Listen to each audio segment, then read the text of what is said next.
اجمیر شریف میں نعتیہ مشاعرہ تھا۔ ہوا یہ کہ اپنے وقت کے بڑے شاعر تھے، تو لوگوں نے کہا جی جگر کو بھی بلائیے۔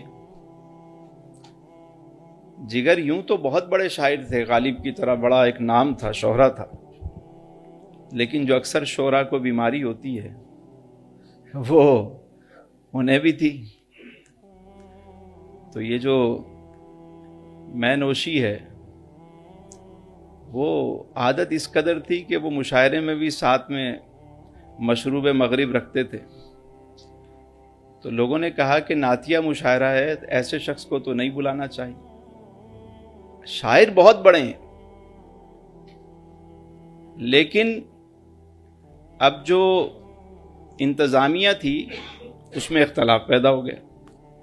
کچھ لوگ کہنے لگے بڑا شاعر ہے، بلا لیتے ہیں، ہو سکتا ہے اللہ تعالیٰ نعتیہ محفل کی برکت سے اللہ تعالیٰ ہدایت دے دے۔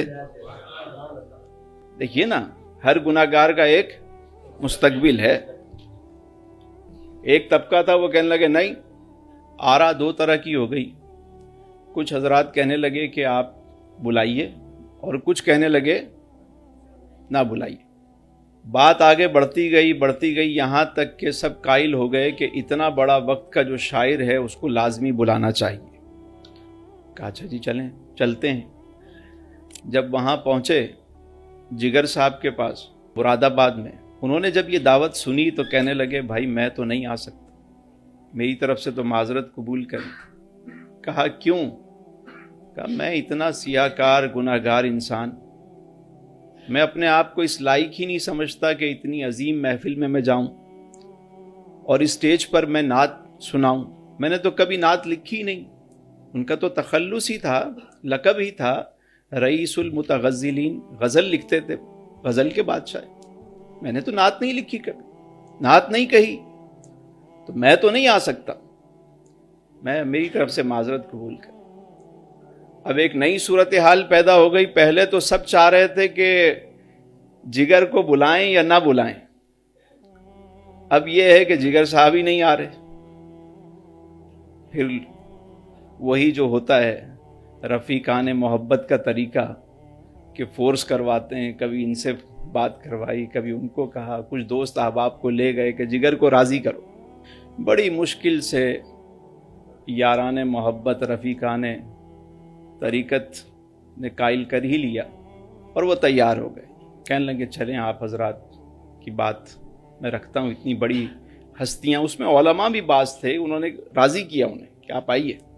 جب وہ راضی ہوئے تو ایک اور صورتحال پیدا ہو گئی کہ پبلک نے جب سنا کہ جگر صاحب آ رہے ہیں تو انہوں نے کہا ہم تو نہیں آنے دیں گے۔ ہمارے یہاں بھی تو ہوتے ہیں نا کہ جب بھی کوئی ایسی بات ہوگی تو احتجاجی مظاہرے شروع ہو جاتے ہیں ہمارے یہاں۔ مطلب ہم نے کبھی دین کو صحیح سے سمجھا ہی نہیں، بس جس کو جتنی بات ہاتھ لگی وہی پتھر لے کے دوڑ پڑا۔ مطلب ہم نے کبھی یہ سیکھا ہی نہیں کہ پتھر کھانا جو ہے وہ سنت ہے، مارنا سنت نہیں ہے۔ ہم نے کبھی یہ سیکھا ہی نہیں کہ اپنے اگر سامنے ہوں تو وہاں پتھر مارے نہیں جاتے۔ سارے ہی کلمہ گو ہیں، ایک ہی ملک ہے، ایک اللہ کے ماننے والے، ایک رسول کے ماننے والے، ایک کتاب کے ماننے والے۔ ہم تو کسی کو برداشت ہی نہیں کرتے، جو ہم کہہ رہے ہیں بس وہی صحیح ہے، اپنے آپ کو ہی عقل کل سمجھ لی۔ یہیں سے بگاڑ پیدا ہوتا ہے، یہیں سے۔ تو احتجاجی مظاہرے شروع ہو گئے کہ اجمیر میں نہیں آنے دیں گے جگر کو۔ اب ادھر جگر صاحب کا حال یہ ہے کہ انہیں جب دعوت نامہ مل گیا تو وہ جب انہوں نے سب سے پہلے تو وہ جو بوتل تھی اس کو اٹھا کے پھینک دیا، اور کئی دن تک روتے رہے کہ میں کیسے لکھوں، مطلب میری ذات کیا، میرا قد کیا، میری حد کیا، اور اس ہستی کے بارے میں لکھوں جو وجہ تخلیق کائنات ہے۔ اے رضا خود صاحب قرآن ہے جب مداح حضور، تجھ سے کب ممکن ہے پھر مدحت رسول اللہ کی۔ کیسے لکھوں؟ لرزتے کانپتے ہاتھوں سے بار بار نہا دھو کے بیٹھتے، خوشبو لگا کے کہ کوئی مطلع عطا ہو جائے، لکھنے بیٹھتے، لکھتے لکھتے وہ غزل ہی لکھ ڈالتے۔ ایک رات تو حد ہی ہو گئی، تو پھر اس وقت حضور کی بارگاہ میں انہوں نے استغاثہ پیش کیا کہ یا رسول اللہ، میں گناہگار ہوں لیکن آپ کا امتی ہوں، حضور کرم کیجئے، حضور کرم کیجئے، کچھ عطا کر دیجئے، کوئی خیرات دے دیجئے، حضور بہت نافرمانیاں ہو گئیں، مجھ پہ کرم کیجئے۔ بس اسی وقت وہاں سے مطلع عطا ہو گیا، اور مطلع کیا تھا، ایسا لگا کہ اس کے بعد انوار کی بارش شروع ہو گئی، جیسے آمد شروع ہو گئی۔ کیونکہ اس بارگاہ کا ایک اصول ہے، وہاں جب تک بندہ سرنڈر نہیں کرتا نا، کام نہیں بنتا۔ یہ جبہ و دستار اور اپنے آپ کو جب تک کچھ سمجھتا رہتا ہے، کچھ بھی نہیں ملتا۔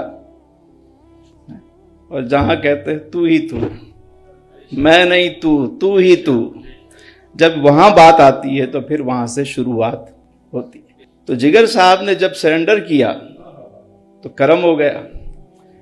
ادھر اجمیر میں مظاہرے شروع ہوئے اور ادھر جب نعت ہو گئی تو وہ مطمئن ہو گئے، اب اطمینان ہو گیا۔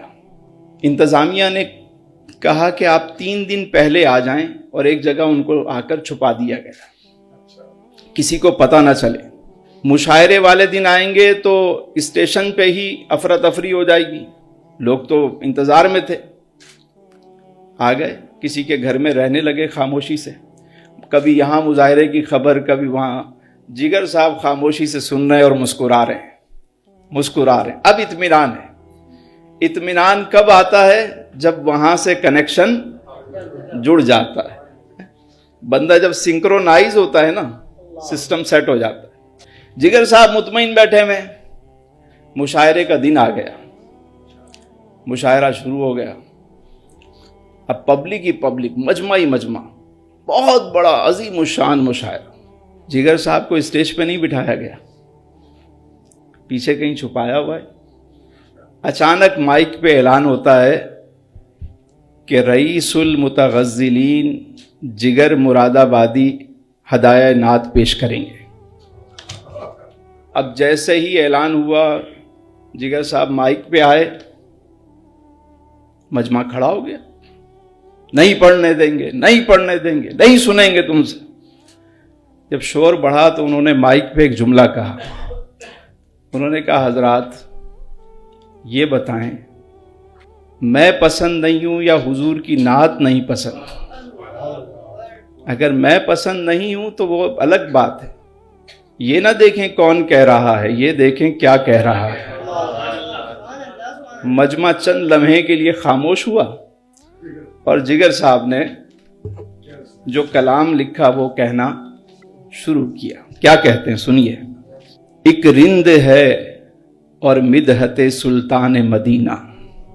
رند کہتے ہیں گناہگار کو، پینے والے کو، سیاہکار کو، اپنے بارے میں کہتے ہیں ایک رند ہے اور مدحت سلطان مدینہ، ہاں کوئی نظر رحمت سلطان مدینہ، ہاں کوئی نظر رحمت سلطان مدینہ۔